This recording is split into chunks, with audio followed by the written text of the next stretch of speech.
শুভ বিজয়া জানাচ্ছি। পুজো এবং মহরম এই দুটো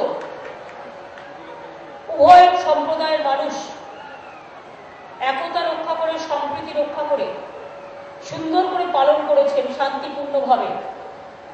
আপনাদের সকলকে, আমার মামাটি মানুষ, প্রশাসন, ইলেক্টেড মেম্বার, আমাদের সহকর্মীরা সকলকে, প্রেস মিডিয়া সকলকে অভিনন্দন জানাচ্ছি। আজকের এই পবিত্র দিনে আমরা 28 কোটি টাকার 8টি প্রকল্পের শিলান্যাস করলাম এবং 28টা প্রকল্পের আমরা আজকে উদ্বোধন করলাম। সময় কিছু না হলেও 70টা নতুন পুলিশ স্টেশন তৈরি হয়েছে। আজকে আমরা সবুজ সাথী প্রকল্প চালু করলাম এবং এই সবুজ সাথী আমার 10, 11, 12 পাবে। আজকে বলুন তো, সেই বাসরাঘাট ব্রিজ প্রায় সম্পূর্ণ হওয়ার মুখে। একটা ঘাটাল মাস্টার প্ল্যান মিদনাপুর জেলায় দীর্ঘদিন ধরে শুনে আসছে, কিন্তু করেনি তো কেউ। আমরা পরিকল্পনা তৈরি করে কেন্দ্রীয় সরকারকে ওটাও জমা দিয়েছি। আমরা ইতিমধ্যেই মিদনাপুর জেলা, বীরভূম জেলা, ডুয়ার্স, পুরুলিয়া, বাঁকুড়া, দক্ষিণ 24 পরগনা, যেখানে নিম গাছ হতে পারে জায়গা আছে, সেই সব জায়গায় 7টা স্থানে আমরা এটা করছি। আর পিসি চন্দ্র গ্রুপকে ধন্যবাদ, তারা আমাকে নিজে এসে এটা বলেছিলেন। তারা ভারতবর্ষের যা গড় ইনকাম তার থেকে ডাবল বেশি হচ্ছে বাংলায়, এটা মনে রাখবেন। আমরা 4 বছরে 35টা কলেজ করছি। আজকে জেলায় জেলায় এত বেশি করে দেওয়া হচ্ছে যে আজকে জেলার ছেলে মেয়েদের বাইরে যাওয়ার প্রয়োজন নেই, তারা এখান থেকে ITI ট্রেনিং নিচ্ছে। সব পেট ভরা ফ্রি। কোথাও দেখাতে পারেন ভারতবর্ষের একটাও রাজ্যে সব পেট ভরা ফ্রি আর বিনা পয়সায় লোকে ওষুধ পায়? যে কিডনি ডায়ালিসিসটা বাইরে 7,000 টাকা, আমরা এই ন্যায্য মূল্যের ডায়াগনস্টিক সেন্টার থেকে 500 টাকায় করে দিচ্ছি। আমরা 32টা ক্রিটিক্যাল কেয়ার ইউনিট সাব ডিভিশনগুলোতে তৈরি করে দিয়েছি, অলরেডি চালু হয়ে গেছে। এবং মনে রাখবেন, এই 4 বছরে আমরা 3 লক্ষ গরিব মানুষকে জমির পাট্টা, ফরেস্ট পাট্টা, ল্যান্ড পাট্টা, নিজ ভূমি নিজ গৃহের পাট্টা দিয়েছি। এছাড়াও আমার কাছে একটা অনুরোধ ছিল ছাত্রাসন রুরাল বাস স্ট্যান্ডটাকে উন্নতি করবার জন্য গোপীবল্লভপুরে। এর জন্য 1.5 কোটি টাকা আমরা দিচ্ছি। 9 কোটির মধ্যে তোমরা কি জানো 3 কোটি 20 লক্ষ লোককে আমাদের সরকার 2 টাকা কেজিতে চাল দেয়।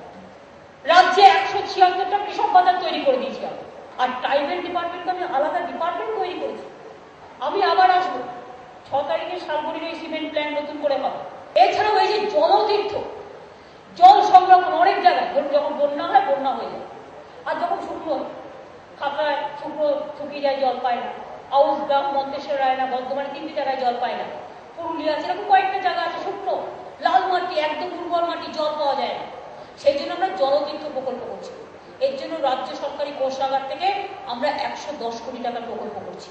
এই জেলায় প্রায় 4,18,000 ফার্মার্স এর মধ্যে এফেক্টেড।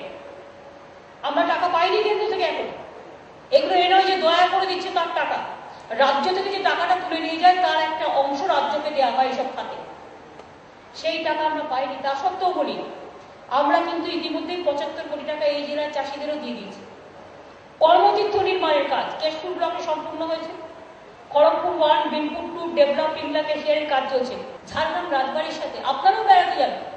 ঝাড়গ্রাম রাজবাড়ির সাথে পশ্চিমবঙ্গ সরকার একটা ট্যুরিজম প্যাকেজ করেছে। সবার ঘরে আলো 1 বছরের মধ্যে প্রকল্প আমার এপ্রিল মাসের মধ্যে, মে মাসের মধ্যে কমপ্লিট হয়ে যাবে। Eco tourism centre cum trekking route, Chilkigarh, Kanak দুর্গার মন্দির সংস্কার, রামেশ্বর মন্দির সংস্কার, Hatibari eco tourism centre, Kakrajhore eco tourism, Ketkijhora eco tourism প্রকল্পের কাজ, ঘাগড়া ফলস টুরিস্ট স্পট উন্নয়ন, ঝাড়গ্রাম কটেজ তৈরি করা, বিরাট কাজ হচ্ছে। বাংলার একটি ছেলে মেয়ে বাইরে গেলে সবাই গৌরব করে বলবে কোথা থেকে এসছো, বাংলা, বাংলার মাটির গৌরব। মনে রাখবেন, আমি এখনো ভাবি বলো বলো বলো সবে, শত বিনা বেনু রবে, বাংলা আবার বিশ্ব সভায় শ্রেষ্ঠ আসন লবে। জঙ্গলমহলের মাটি আমার শান্তির মাটি, আমার সভ্যতার মাটি, আমার ভালোবাসার মাটি, আমার প্রাণের মাটি। বেঁচে থাক আমার জঙ্গলমহল, বেঁচে থাক আমার ধামসা মাদল, সাগর নদী বন বনানী, এটাই হোক আমাদের সকলের ভালোবাসার সবচেয়ে বড় ধরন। ভালো থাকুন, ধন্যবাদ, নমস্কার, জয়।